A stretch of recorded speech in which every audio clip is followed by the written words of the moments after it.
Well, so the acquisition closed about 2 months ago, and one of the great things about it is it gives us this expanding range of international exposure, to these great brands that speak to a lot of the same audiences we do, and great partnership with just amazing people at Viacom. I mean, it's been 2 months, I've been astounded by all the people who are just so focused, so on it, who understand this world, and who are so open to working with us and partnering with us, which is great. So you have to look at VidCon as really 3 conferences, conventions, and festivals rolled into one. It's a festival of teens and fans of online video. 20,000 of them come to hang out with their favorite creators and get selfies and party and go to dances and other things.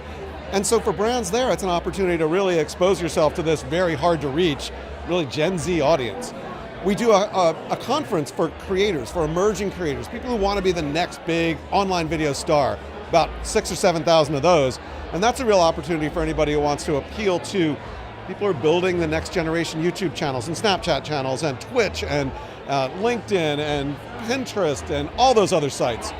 And then we do a summit, an industry summit, which is about 3,500 people in the online video industry and the traditional media industry, people who are building the commercial businesses around this new world of video and online video. And so the opportunities there are, if you want to appeal to the big media companies and a B2B audience and do thought leadership stuff and focus on that, we're a great place for that as well. And what does VidCon bring to Viacom?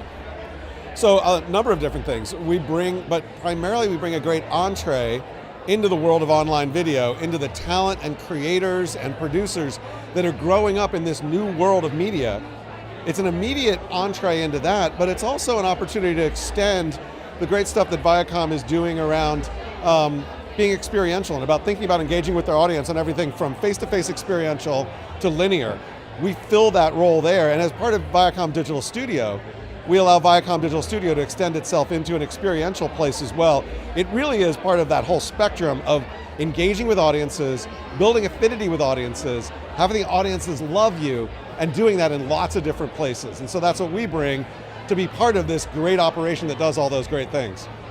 What are your thoughts about the platforms that the creators are using, or cross-platforms, but how is that developing?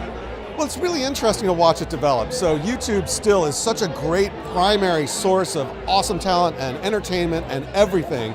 And of course it's a big part of VidCon.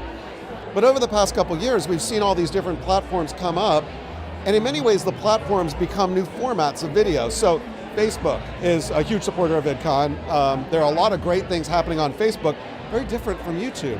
Twitter as well, a big supporter of VidCon. A lot of interesting things happening on Twitter that really aren't happening on other platforms. They have their own formats. The interesting thing about VidCon is we become a place where all the platforms come in an independent, really Switzerland-style way to talk about what they're doing. So we've got Snap there.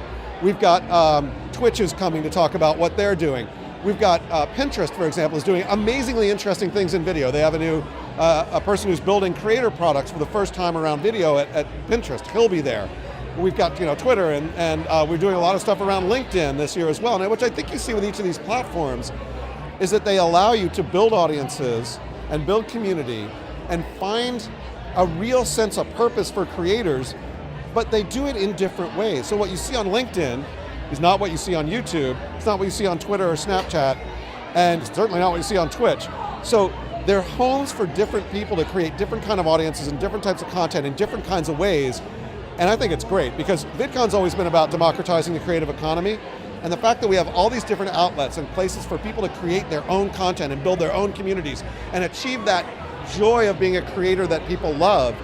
You now have so many different places you can do it, and I just think it's so great for creators, it's so great for the industry, and it's great for Viacom and VidCon as well. Yeah, we're taking the big show, the 3-track show to London. We're doing London in February. It's going to be creator, community, industry. There's such great creators in London and the UK. There's such great energy there.